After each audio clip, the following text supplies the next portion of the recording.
What's up, everybody? It is commentary time again, and we're looking at another Mighty Morphin Power Rangers episode. This time we're looking at the Lost episode. This was the original version of Day of the Dumpster before they did the two reshoots.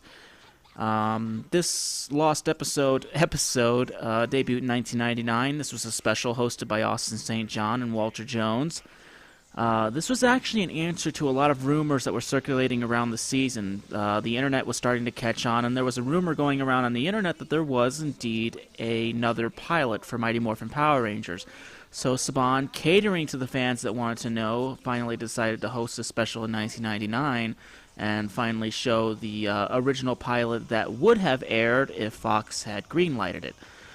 And it's an interesting version of Day of the Dumpster, and we'll get to it as soon as the episode starts. They do a couple things, Walter Jones and Austin St. John. They do like a dedication to the cast, dedication to all of the seasons, and they tell a story of all of the seasons. A lot of stuff that they try to fit into the first 5 minutes of this Lost episode. But really, selling Power Rangers to Fox, as I mentioned in my commentary of the final version of Day of the Dumpster, Saban had finally gotten green-lighted to do Power Rangers after the success of X-Men. And they were trying to sell the show to Fox, and it proved to be really difficult because the idea that Saban had at the time was to come up with something that was a little more violent and a little bit more... I want to say it was less kid-friendly. It was more... seemed catering towards teenagers due to its violence and kind of the attitude of the main teens, Jason, Zach, Billy, Kimberly, and Trini. Their attitudes were way different. And really getting a show greenlighted by any network is a challenge, mainly because you have to try to sell the show to these networks, and it's not really that easy. We're trying to sell a show right now in Albuquerque, New Mexico called Hunter Games, and no, it's not a spoof of the Hunger Games. It's actually based on a comic. And we're trying to sell that to Reels TV. Reels TV, for those who don't know, is actually based here in Albuquerque. And we're trying to sell the show there, and it's really challenging to do so. I mean, you have to go in front of executives, you have to go in front of all of these big names, a part of networks, to try to sell these shows. And I can only imagine how difficult it was to sell this show to Fox, despite Fox's reputation at the time as being this kind of fledgling network. That was kind of living off the blood, sweat, and tears of its two successes, Married with Children and The Simpsons. But obviously, Power Rangers became a big hit and helped get that network the reputation that it has now as being one of the big networks on TV, despite the fact that it's still not really considered in the big three, along with NBC, CBS, and ABC. But Saban had an idea for Power Rangers. It was initially titled Phantoms, but unfortunately that name they figured out probably wouldn't work as well because Phantoms doesn't really make a lot of sense, especially when you look at the material that they had to deal with. So they changed it to Power Rangers, and that worked a lot better. Obviously, 20 years later, the show's still here, so obviously the name Power Rangers was good enough. But here we go through the part of this episode where they go through the history of Power Rangers, then they do a small little dedication to all of the actors who have been a part of Power Rangers. And this is a lot to memorize for Austin St. John and Walter Jones, mainly because they were not a part of the seasons apart from Season 1 and Season 2, and Austin St. John was part of Season 4, which was Power Rangers Zeo. I know Walter Jones came back for a few episodes of voiceover work. He voiced the villain in Forever Red, that one I know in particular. I don't know whether or not he did any more episodes or any other episodes that he was a part of. And also Catherine Sutherland also did a villain in Forever Red, though, so that's really interesting fact.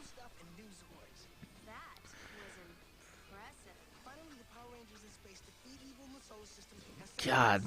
And I think they did that. It sounds like they did that in one take. That's a lot to memorize, all that story. And obviously this was 1999, I think, or 2000, so it was, the latest was Lost Galaxy, which came after In Space. Lost Galaxy, which was never planned to be a season. until the success of In Space. I like this little setup that they have Austin St. John and Walter Jones in. That's actually really cool. They have the humongous screen in the back showing the intros to the show. And I think Austin St. John was standing next to another screen that was doing the same. Then they have the suits, some villains from previous seasons. I think that's really cool. And this wonderful song, this is We Need a Hero by Ron Wasserman. Ron Wasserman did such a great job scoring the show, and the songs actually became so successful and such a huge hit that Saban actually released a compilation album of all of his work. I think minus a few others that came in season 3, particularly the Power Rangers movie. Ron Wasserman did a few songs for the movie as well, but the album became such a huge hit, and unfortunately, it's really tough to find. You have to go online to listen to these songs now. But the CD itself has actually been a humongously traded item amongst fans. Now, Walter Jones just mentioned the actress difference for Trini. It was played by Audrey Dubois in the original pilot, and we'll get to that once the episode starts. That's another one. Zordon is now Zoltar. Very video gamey, comic booky name for Zordon. I'm actually really glad they fixed it. Now, this is the beginning of the episode. This was filmed in an actual bowling alley in L.A. And you could tell really quickly by the introduction of Zach that the characters' personalities are way different than what they become in the final version of the show.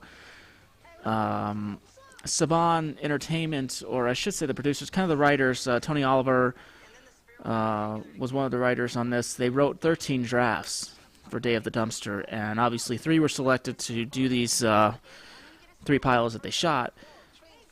But the original personalities of the teenagers were actually a lot more meaner than what they would become in the final version. They became actually nice characters in the final version, but they're actually kind of rude, kind of cruel in the original version, not fully developed. Characters like Kimberly, kind of the cliche teenager, mall, girly girl. Trini being kind of a tomboy.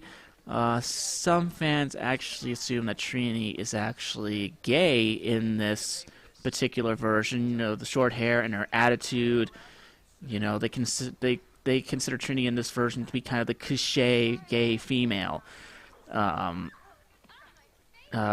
Zach and Jason to be kind of mean, and Billy to be the cliche nerd.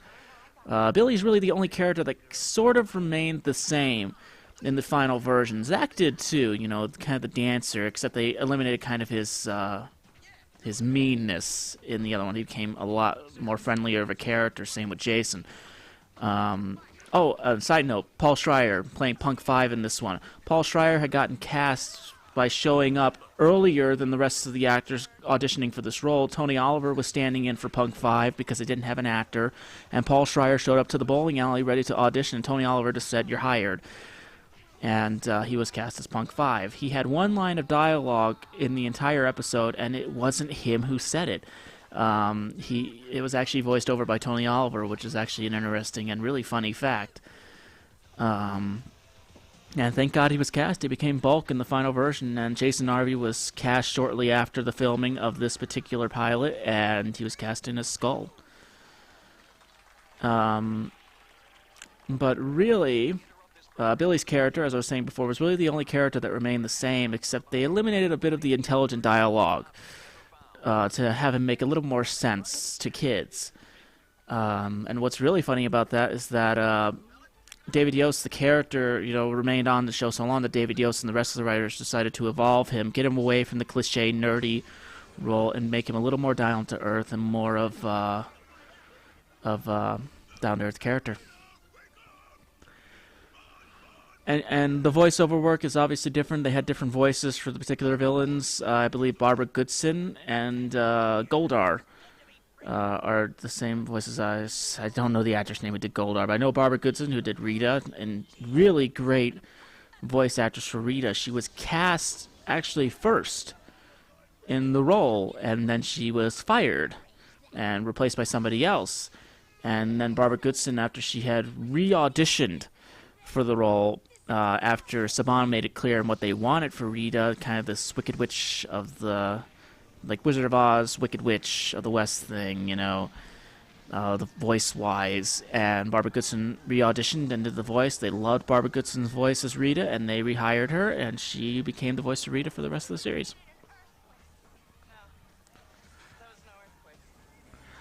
And the original sets for the command center. Not that far different from what it would become in the final version, but you can tell that, not as much money went into this particular setup as would be for the final version. Plus Alpha. Oh, God. I was so glad they redid Alpha. For Zordon, a little bit more of a distorted face. They kind of wanted more of a, I want to say, wizard type of thing from the Wizard of Oz.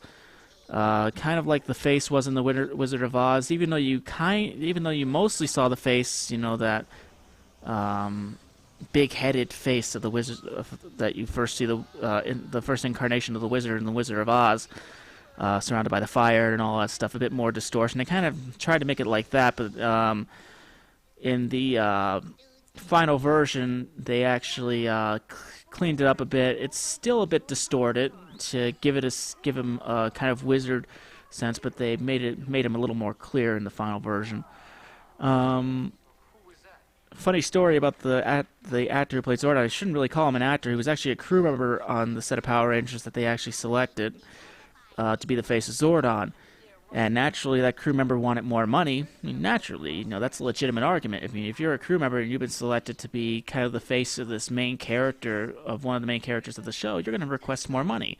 You're still getting paid crew member hourly wages, but you're a character on the show. You deserve more money. But Saban, being Saban, didn't feel like he deserved more money, and according to Jason David Frank, he actually got fired on his birthday.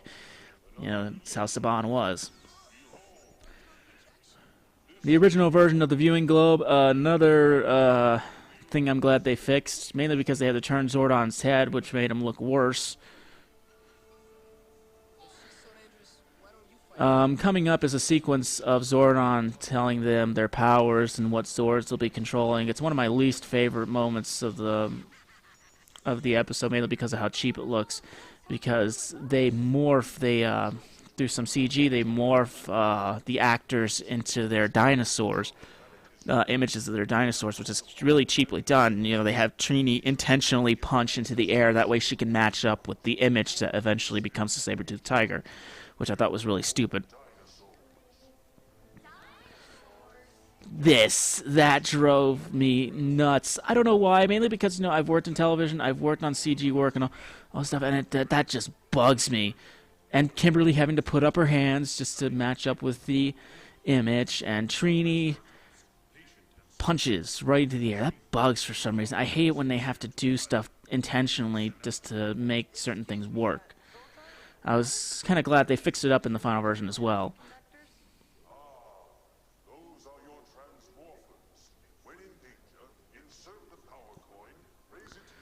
The voice of Zordon, for the most part, remained the same. Same voice for Alpha 2. According to rumor, and I think this is actually true too, that some of the voice work was not done until the debut of this episode in 1999. The actress for Alpha coming in to do the voice work for Alpha. According to, I'm only going off a rumor for this one. I don't know some specifics of it. But apparently, Audrey Dubois did voice work for the episode when it was before, while it was in production. Audrey Dubois and all that did voice work. So the rest of the actors playing Power Rangers. But according to rumors, some actors had to come back in 1999 in order to finish this episode up so they could air it. I don't know whether that rumor is true or not, but it could be. I don't know why. I love that gigantic set of the command center. That's a really, really big and elaborate wall that they built for the command center, especially when you consider how low budget this show ran off of. And they chose a really beautiful location to place this command center set in. This is I think just outside of LA, South Pasadena. I think, I don't know. These mountain locations, really beautiful location.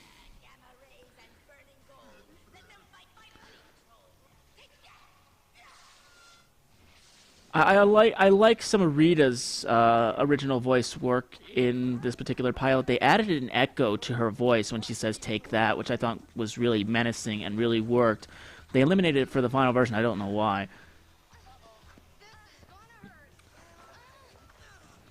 Again, I think I mentioned this in my commentary for the finalized pilot, um, but there wasn't much of a fight choreographer for Power Rangers at this time. They were on a really limited budget, and the show was not green lighted to air at this point. So they really didn't have a fight choreographer to begin with. So they hired Austin St. John, Walter Jones, all these actors who could come up with their own choreography for this. And I was actually wrong on one fact. There actually was a fight choreographer before Koichi Sakamoto came on, and I was wrong on when Koichi Sakamoto came on too. Koichi Sakamoto came in around season 3. And I forget the name of the original choreographer, but he came in and did the choreography for Power Rangers for the first 2 seasons, and he apparently had more work coming to him after doing Power Rangers, so he left the show, and Koichi Sakamoto was hired on, and Koichi Sakamoto is still doing the fight choreography for the show to this day, and he was the executive producer during its Disney era. The morphing sequence, which just passed, was an awful morphing sequence. It was actually more dedicated to the original Sentai footage. A little different, but for the most part, it was actually the same with the actors being in front of the camera when they morph instead of them morphing into gigantic images of the morphers with their colors in the background, which became the finalized morphing sequence, which was a much better sequence. And this footage from here on out, this Japanese footage, is pretty much the footage that you saw in the original pilot with different dialogue for the characters. I hate Trini's dialogue. You know, she says dance and all that stuff, kind of showing how violent this particular pilot really was. And I didn't really mention it when it passed by, but the fight with the bullies in the bowling alley was just cruel. You know, Austin St. John kicking, hitting Bulk and the main bully. I remember the actor's name, Bobby. I can't remember the actual character's name. But it was just cruel and so overdone. You know, Saban clearly had no idea how to do a live-action kids show at this time, because this would actually be their first go-around with it. They did cartoons up to this point, X-Men, of course. So this was a learning experience for Saban, and, you know, it was a good learning experience, and obviously their learning experience made Power Rangers what it is today, and it's this humongous success. And obviously they had to learn on voice acting too, when it was appropriate to include dialogue, when it was not appropriate to include dialogue, what stuff would be too comedic if you included it, what would not be comedic, what would be dramatic, all that stuff you had to learn through voice acting. Timing on voice acting is everything. You know, when you put the voice acting in, when you don't put it in, because when you want something to be serious, if you do it the wrong way, it comes up comedic. You know, that's how strict voice acting is, because you're technically not seeing the acting of the actor, you're seeing the acting of the character on screen. When you're voice acting, and same with the Power Rangers, they're behind masks, you know, these helmets, so, you know, you're not seeing their expressions. You have to be very careful on how you voice act things, or else it can come out the wrong way.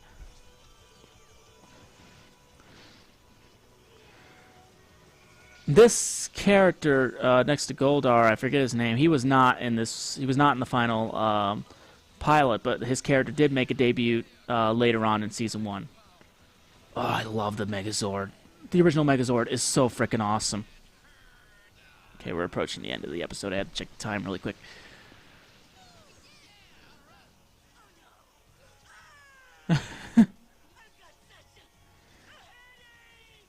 For the most part, Rita remained the same. It was really her sidekicks, her troops that were a little different.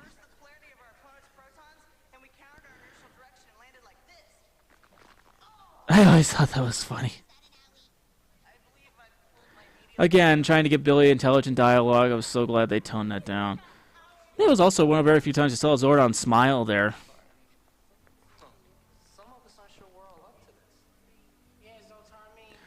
Zoltar. I can't stand that name. I don't know why. I hate the name Zoltar. No way. Really? Each of you brings something unique to this team.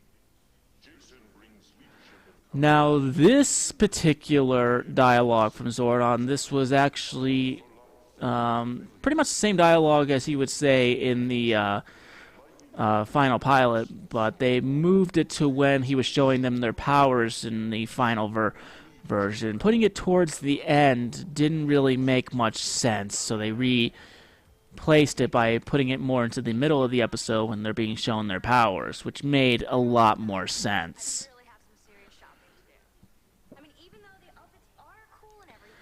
And Kimberly's character, again, kind of the cliche girly girl, you know, teenage girl, all that stuff. They actually, thankfully, they kept her kind of the same for the first few episodes of season 1, but they toned her down a bit, made her smarter and more down to earth.